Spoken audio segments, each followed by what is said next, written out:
두 번째 시간인데 전번 시간은 이평선을 활용한 시장 분석에 대한 네 가지 핵심을 이야기했죠. 이번에는 시장 동향 분석의 장점, 그 다음에 특징 7가지 핵심을 말씀드리겠습니다. 이동평균선을 활용한 동향 분석의 장점과 특징. 동향 분석에서 가장 큰 문제점은 상황 변화로 인한 분석과 가치의 가격 반영 시점의 차이로 인한 오류 발생 가능성이다. 하지만 이동평균선을 활용한다면 이런 위험 요소를 적절히 보정해 줄 수 있어 문제가 없을 것이다. 지금 여기에 강의에 앞서서 사실은 이 이동평균선이 엄청나게 중요한 겁니다. 전번 시간에도 말씀드렸지만 이것은 100년 이상이 검증된 거예요. 근데 요즘 최근 들어와서 벌써 한 10년 좀 못했지만은 일부 어떠니 유튜브나 그 다음에 또 여기 옛날 프리캡이죠, A프로 이런 경우에 보면 자칭 전문가라는 사람들이 이평선 숫자를 뺀다든가 또 뭐 그림을 연다든가 하느니 어떻게 편하게 하려느니 그런 게 있는데 그게 단점이 하나 있어요. 이평선을 숫자를 줄이게 되면은 손재료 폭이 커지고 그렇게 되면이 손실의 위험의 가능성이 상당히 커지죠. 그러니까 저 이평선을 많이 사용한다 해서 좋은 것은 또 아니에요. 적정하게 조화롭게 하는 게 이평선 5가지죠. 그래서 우리나라의 그 이평선에 대한 책이 기술적 분석에서 딱 5가지로 나옵니다. 그래서 저도 이제 5가지를 쓰고 있거든요. 그래야지 적정해. 거기에 이제 시간 프레임, 상하이 차트를 딱 결부시키면은 아주 섬세하게 되는 거죠. 지지와 저항이. 그래서 이평선의 지금 중요성 때문에 이런 강의를 하게 되는 겁니다. 이동평균선을 형성하는 것은 주가의 움직임이고, 주가의 움직임이 있어야지 이동평균선을 형성하게 되는 거죠. 주가의 움직임은 투자자들의 판단과 행동에 의해 결정된다. 결과적으로 얘기해서 투자자들의 판단과 행동에 의해서 주가가 움직이고 이평선이 결정되죠. 그래서 이평선은 주가의 그림자라는 거예요. 그것도 사람의 그림자라고 하는 거. 그러니까 사람이 움직이면 그 그림자가 바로 뒤따라서 움직이죠. 그러니까 어떻게 보면 안정성이 있다 하는 거죠. 투자자들은 각자 나름대로의 분석과 검증을 거쳐 판단하고 이런 판단을 기반으로 행동을 취해 주가를 형성하게 한다. 그런데 시장에서 어떤 가격이 형성됐다는 것은 어느 시점에서 시장 참여자들에 의해 가격이 합의됐다는 말이다. 시장에서 결정된 가격이 그 당시 사회적인 합의라면 무엇에 대한 합의일까 생각해 봐야 된다. 이 합의는 외견상으로는 가격에 대한 합의, 즉 가치에 대한 합의라고 볼 수 있지만 그 이면을 살펴보면 현재 상황과 그 다음에 미래 예측에 대한 종합적인 합의라고 볼 수 있다. 이게 중요한 거 아니에요? 그래서 이평선은 선행적인 의미가 있다 하는 이야기를 할 수 있죠. 이렇듯 주가라는 것은 사회 현상을 종합적으로 합의한 결과물이지만 종종 괴리 현상이 발생할 수가 있다. 따라서 이런 왜곡 현상을 완화하기 시키기 위해서는 이동평균선을 사용하는 것이다. 그러니까 이제 평균치를 이야기하는 거죠. 이게 이제 평균 가치 이론이라는 겁니다. 이평선이.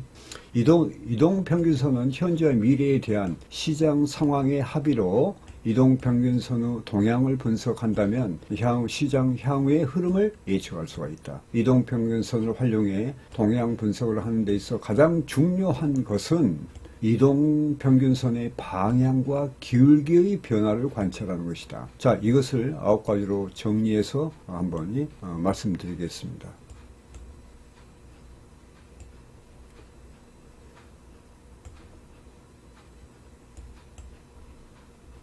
자, 이 9가지 내용을 보면요, 간단합니다, 이거요.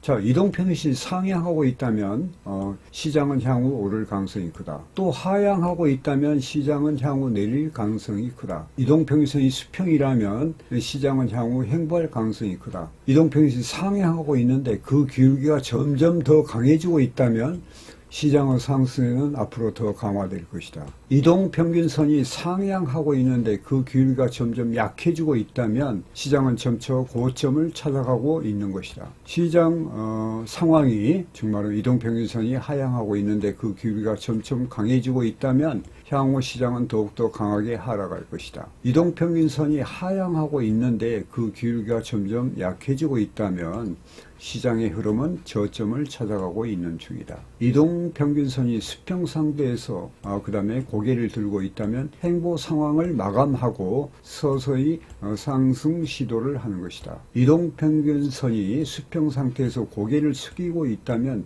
행보 상황에서 서서히 하락세로 접어들 가능성이 높아지고 있는 것이다. 간단하잖아요, 이거요. 간단하는 거예요. 그래서 이평선이 기울기가 방향을 좌우하게 되는 것이죠. 그래서 차트를 볼 때 있는 그대로를 보는 거예요. 차트는 객관성이 있는데 사람은 주관성이 있죠. 그러니까 그래서 자기 주관성을 없애고 객관적인 변화를 해야 되는 거예요. 그래야지 이제 시장과 일치할 거 아니에요. 자, 1번 시장의 분석은 최상의 가치 분석이다. 그러니까 이제 전번 강의도 이야기했지만 이 평균 가치에 의한 매매라는 거예요. 그래서 이동평균선은 평균 가치를 말하는 겁니다. 이동평균선을 활용해 시장을 분석하는 것은 기술적 분석 방법에 해당된다. 기본적 분석 방법이 여건을 분석해 시장 가격을 산출해내는 귀납적인 접근 방법을 사용한다면 기술적 분석은 시장 가격의 움직임을 보고 시장 상황, 즉 여건의 변화를 추측하는 연역적인 접근 방법을 사용한다. 그러니까 트레이더는요, 기술적 분석이 훨씬 중요합니다. 아무리 내재가치 분석, 그 다음에 기본적 분석을 했더라도 시장에 참여할 때는 이미 기술적 분석에 동참하는 거예요, 이게. 그러니까 기본적인 분석이 있죠. 분석이라는 것은 한마디로 얘기해서 여기 귀납적인 이 기본적인 분석은 기술적 분석에 시장에 포함된 거라 그 말이에요.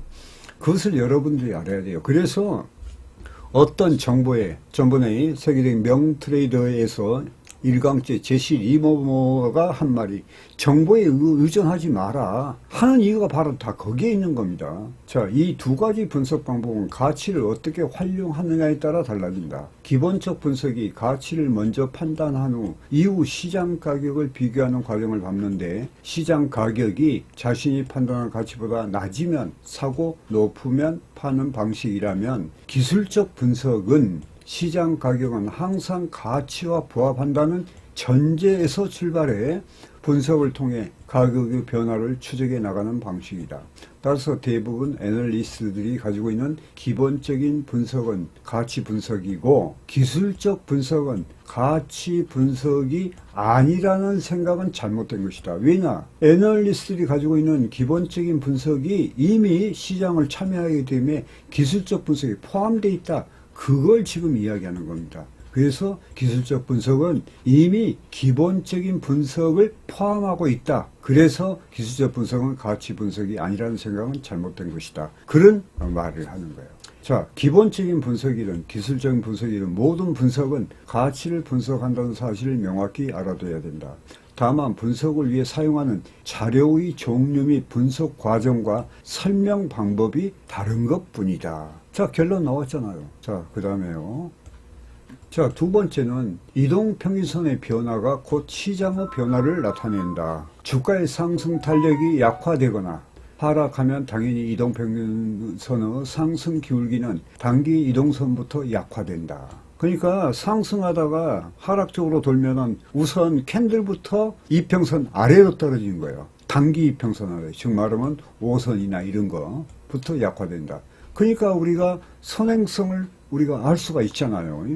이동평균선의 기울기가 약화된다는 것은 현재 시장 참여자들이 주가를 가치에 비해 비싸게 생각하고 있거나 앞으로의 상황을 낙관적으로 보고 있지 않다는 말과 같다.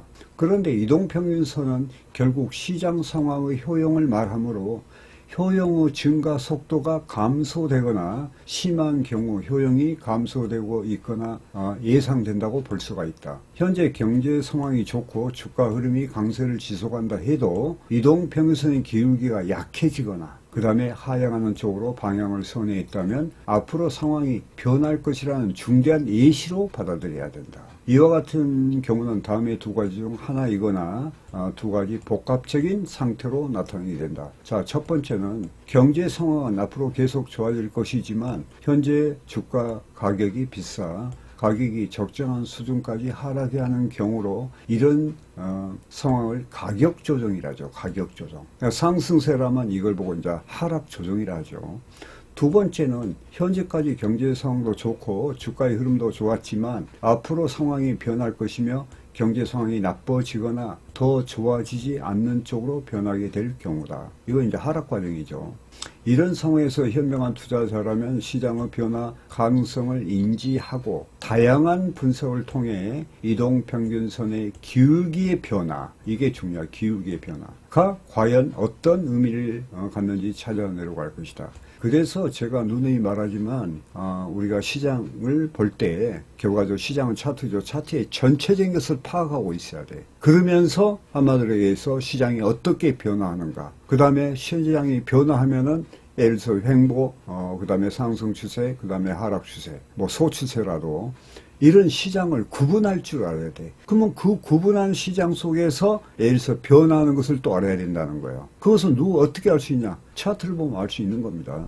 만약 가격이 일시적으로 고평가된 조정의 과정이라면 또 한 번 투자의 기회로 활용할 것이며 왜 조정 과정을 거치고 또 상승하니까 또 시장의 호전에서 악화나 담보 상태로의 변화가 예상된다면 철수할 계획을 세울 수 있을 것이다. 따라서 시장에서 이동평균선에 대한 중대한 변화가 나타나고 있는 것은 시장의 환경이나 여건에 중대한 변화가 있는 것으로 받아들여야 된다. 얼마나 이게 중요한 이야기인지 모릅니다. 여러분들이 이런 것을 이해하고 깨닫고 그리고 시장에서 우리가 검증하고 확증해야 됩니다. 그 다음에 세 번째, 이평선의 기울기로 주가나 시장을 판단한다. 이평선의 기울기는 이동평균선과 수평선 사이의 각도로 설명할 수가 있다. 이평선의 기울기를 보면 시장에서 그 주식 가격에 대해 어떻게 평가하고 있는지를 알 수가 있다. 이동평균선의 기울기가 강하다. 즉 이동평균선의 각도가 크다는 것은 시장 또는 주식의 효용을 다시 말해 가치 증가가 빠르게 이루어지고 있다는 말이다. 가치 증가가 빠르게 이루어지고 있다면 주식을 빨리 살수록 이익을 볼 수 있다. 그러니까 전번 강의에서 다 마침 동일한 내용을 제가 어떤 방법을 달리해서 설명을 하고 있는 거예요. 이게요. 그러니까 아까 보면 가속도의 법칙에서 전 강의에서 나왔죠. 그와 똑같은 거예요. 이게 가속도의 법칙이에요. 반대로 기울기가 약하다. 즉 이동평균선의 각 기울기 각도가 작다면 가치 증가가 천천히 이루어지고 있다는 것이다. 이동평균선의 기울기 각도가 마이너스라면 가치 감소가 나타나는 것이고 기울기가 마이너스이고 크다면 가치 감소가 급격히 나타나고 있는 것이다. 이동평균선은 평균 기간에 따라 최단기 이평선에서부터 최장기 이동평균선까지로 구분된다. 최단기 이동평균선은 평균 일수가 작으므로 가격의 작은 변동으로도 쉽게 변하며 반대로 최단기 이동평균선은 평균을 내는 구성 인자가 많으므로 시장의 작은 변화에도 크게 영향을 받지 않는다. 이것을 다시 정리해 보면 단기 이동평균선은 단기간의 가격 변화를, 장기 이동평균선은 장기간의 가격의 움직임을 반영하고 단기 이동평균선은 시장 참여자들이 판단하고 있는 단기적인 관점에서 효용의 추이를, 그 다음에 장기 이동평균선은 장기적 관점에서 참여자들이 판단하는 효용의 추이를 나타낸다. 효용은 주식의 가치를 나타내는 것이므로 이동평균선은 그 기간에 맞는 관점에서의 시장 가치의 추이를 나타낸다. 이렇듯 이동평균선의 기울기로 시장을 분석하는 것 또한 동향 분석의 한 방법이다. 아시겠죠? 그래서 제가 굳이 이걸 다 지금 글로써 제 강의는요 항시 글을 쓰면서 강의를 합니다. 왜냐하면 그래야지 정확하게 우리가 전달할 수가 있다는 거예요, 여러분한테. 자, 또 그 다음에는요, 네 번째는요, 이격을 철저히, 이격 관계도 제가 전 강의에서 다 설명했죠. 주가와 이동평균선의 간격의 이격을 분석하라. 이동평균선은 인력을 가지고 있어 일정 수준 이상으로 주가와 이동평균선, 단기 이동평균선과 중기 이동평균선, 장기 이동평균선이 벌어지며 이렇게 벌어지잖아요. 벌어지면 회귀하라는 움직임을 보인다. 이게 이제 수렴과 확산. 이것도 전 강의에서 설명했죠. 이러한 현상이 나타나는 이유는 이동평균값이 현재 시장에서 판단하고 있는 기간 평균값이기 때문이다. 일정한 기간 동안 투자자들이 판단한 평균적인 가격이 이동 평균값이므로 평균 가치 가격이죠. 이 가격에서 크게 벗어나면 둘 중 하나는 엉터리 가격이 되어 가치가 유리되죠. 벌어진다는 말이야. 가치가 상반되게 벌어진 가격으로 판단될 것이다.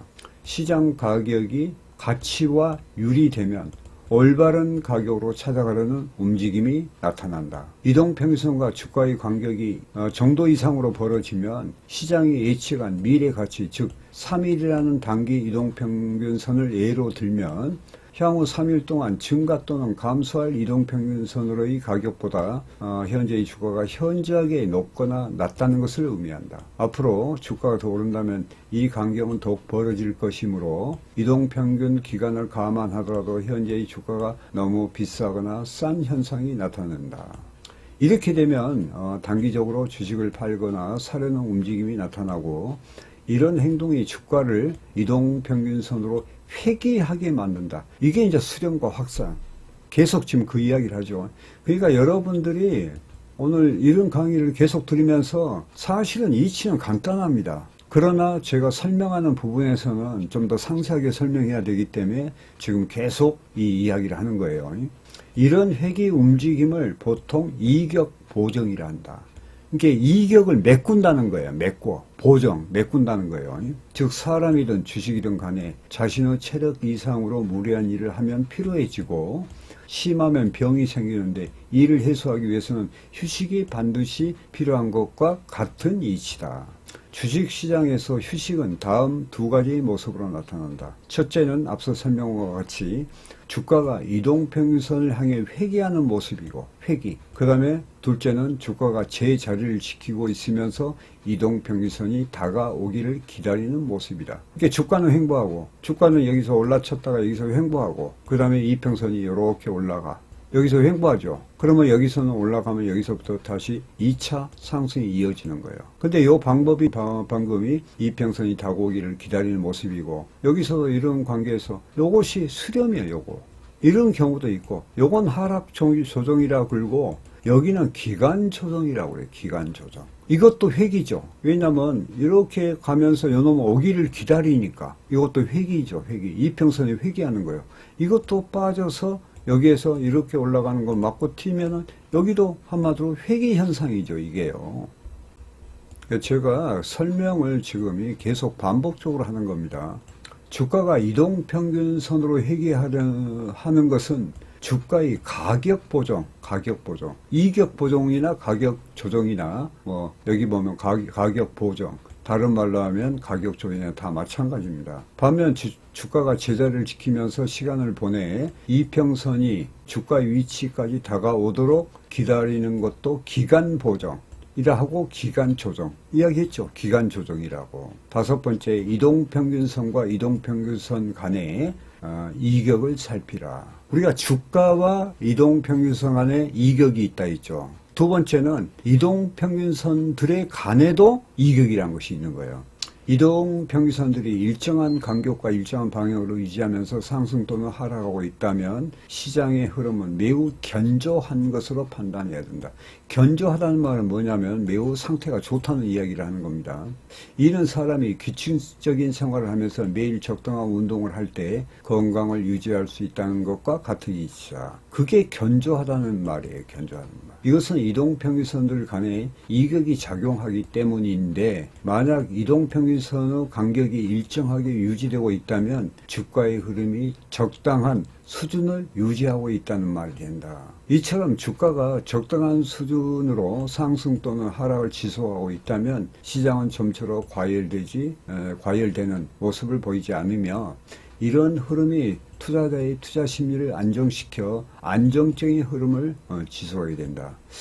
이건 이제 설명이 내가 했지만은 다시 한번 해드릴게요. 예를 들어서 여기가 X고 이제 가격이고 여기가 이제 시간이죠. Y죠. 그렇게 되면 이런 거 있죠. 이렇게 완만하게 한 20도, 30도 각도로 올라가는 거. 그 다음에 45도로 가는 거. 그 다음에 급등하는 거. 이건 8, 90도로. 이것은 떨어질 확률이 많아요. 이것도 이렇게 떨어질 확률이 있고. 그러나 20도, 30도로 올라가는 것은 꾸준하게 올라가다가 나중에는 이렇게 상승하는 경우 이렇게 차트를 보면 우리가 해석할 수가 있죠. 그러나 만약 주가가 이동평균선에서 크게 멀어졌거나 봐봐 크게 멀어졌거나 이동평균선 간의 간격이 심하게 벌어진다면 이는 시장이 과도한 에너지를 분출하는 것으로 보고 이후 휴식 이격 보정이 필요하다. 이건 뭐냐면 과도하게 이거 벌어졌잖아. 과도하게. 그러면 이격 보정이 벌어진단 말이야. 이게 이제 저항대가 있었으면 이격 보정이 벌어진다고 이게. 또한 이격 보정이 나타나지 않으면 그러한 현상이 지속된다면 결국 중병 상태가 되어버린다.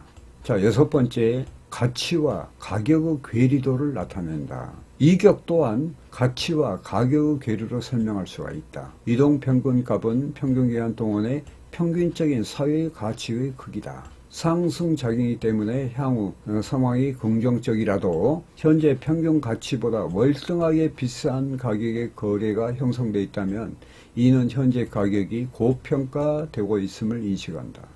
그러니까 이렇게 갑작스럽게 올라가잖아요. 그러면 여기가 고평가됐죠. 그러면 평가됐으면은 여기가 뭐 저항대가 있었다면 여기가 매도죠. 그러니까 빠져버리는 거야. 그러니까 우리가 이 차트를 지금 이해하고 우리가 배우고 공부하는 것은 뭐냐면 현장 대응 능력을 강화시키기 위한 방법입니다. 이게요. 알지 않고는 우리가 절대 이해할 수가 없는 거죠. 만약 이런 인식이 보편화된다면 주식을 팔고 가치 평균인 이동평균선에서 다시 사려는 움직임을 즉 차익을 남기려는 움직임이 나타난다. 따라서 매도는 증가하고 매수는 감소해 이동평균선 쪽으로 주가가 회귀한다. 이게 수렴이라는 거죠. 이게 이평선 수렴이라고 해요. 반면 하락장인 경우에는 현재 상황이 아무리 암울하다고 해도 이동평균선 아래로 크게 벗어난 수준의 주가가 위치하고 있다면 이동평균값에 비해 현저하게 싼 상황이 된다. 그리고 이를 주가의 저평가 상태로 인식하고 있는 많은 투자자들이 주식을 매수해 이동평균값에서 팔려는 시도를 하게 된다. 이제 상승과 이게 반대 개념이죠. 따라서 매수가 늘어나고 매도는 줄어들어 결국 주가가 올라간다. 이런 움직임을 가격 보정 또한 이격 보정이라고 한다. 자, 7번째 이동평균선의 구조 분석과 9가지 해석. 구조 분석이라고 그랬죠. 이동평균선은 시장 분석가나 거래자의 성향에 따라 사용하는 개수가 틀리다. 이제 여기서 나오네, 개수. 이동평균선의 개수가 문제죠. 한두 개 또는 여러 개를 사용하는데 2개 이상의 평균 이동성을 사용하는 경우에는 바로 여기에서 이야기하는 구조적인 판단이 필요하다. 여기는 이제 2개 이상 나왔는데 이동평균선을 여러 개 사용한다는 것은 최장기 이동평균선에서부터 최단기 이동평균선까지를 사용해 최단기적인 효용의 흐름부터 최장기적인 효용의 흐름까지 판단할 수 있다는 말이다. 이런 모습을 잘 살피면 기간별 효용의 흐름을 이해할 수 있다. 이동평균선의 구조 분석은 시장에 적응하고 있는 힘의 역학관계 규명한 것이며 시장 참여자의 그룹별 세력의 크기와 적극성을 읽어내는 작업이라고 할 수 있다. 그러니까 여기는 이제 그런 어떤 이 구조적인 분석하는 데 있어서 이평선의 개수가 문제예요. 2개 이상 이동평선을 사용한 경우에는 바로 여기에서 이야기하는 구조적 판단이 필요하다. 그러니까 지금 세계적인 명트레이더들이 거의 5개를 사용합니다. 지금 그에 대해서 문제를 제가 말씀드렸지만은 4개도 사용할 수 있죠. 3개도 사용할 수 있고 1개도 사용할 수 있어요. 그러나 1개는 홀짝 게임이 되는 거죠. 그러나 2개, 3개를 사용하게 되면 손실의 폭이 커져. 또 손절 제한도 커지고 그것을 짧게 하기 위해서 5개를 사용하는 거예요. 이평선 구조적 해석은 다음 9가지로 정리될 수 있다. 한번 볼게요. 9가지가 어떤 식으로 정리될 수 있는지. 자, 1번 이동평균선의 구조가 평행일 때는 시장의 흐름이 일정한 방향을 유지하고 있다는 것을 뜻한다. 두 번째는 이평선의 구조가 평행이 아니면 시장은 상당히 불안한 상태에 있다는 것을 뜻한다. 이평선의 구조가 확산되고 있다면 시장 투자 심리는 불안하고 이런 상황은 조만간 과열 상태로 이어진다. 이동평균선들이 서로 마주보고 달려들고 있다면 그게 방향이 서로 반대라면 시장은 점차 그 움직임이 약화되는 현상으로 이어진다. 이동평균선들이 일정한 범위 안에서 모두 모여 있다면 시장은 중대한 변곡점에 위치하고 있다는 것을 뜻한다. 이동평균선들이 서로 교차하는 모습을 보이면 이는 시장의 방향이 바뀌고 있다는 것을 뜻한다. 장기 이동평균선이 수평을 유지하고 있는 와중에 단기 이동평균선이 이를 수시로 교차한다면 이는 시장이 횡보를 유지하고 있는 것으로 뜻한다. 장기 이동평균선에서 단기 이동평균선이 이격을 벌리기 시작한다면 주가의 분출이 시작됐다는 것을 뜻한다. 단기 이동평균선이 이격을 줄이기 시작했다면 조정이 지속되고 있다는 것을 뜻한다. 그러니까 지금 여기에 말로 너절하게 써 있지만은요, 이것은요, 우리가 이평선을 보면서 우리가 이런 사실들을 9가지 구조적인 해석을 우리가 이해할 수 있는 거예요. 그러니까 여러분들이 이평선 공부를 많이 해야 됩니다. 그러기 위해서는 우리가 서점에 보면이 이평선에 관한 책들이 좀 있지요. 그래서 믿을 만한 책들, 그걸 보면서 우리가 이평선 공부를 하면 매매에 엄청 도움이 되죠. 자, 아시겠죠? 그래서 지금 오늘은 이평선을 활용한 시장 분석과 그 다음에 시장 동향 분석, 이 2가지 강의를 또 추가로 했는데요. 또 다음 강의로 이어지도록 하겠습니다. 자, 마치겠습니다.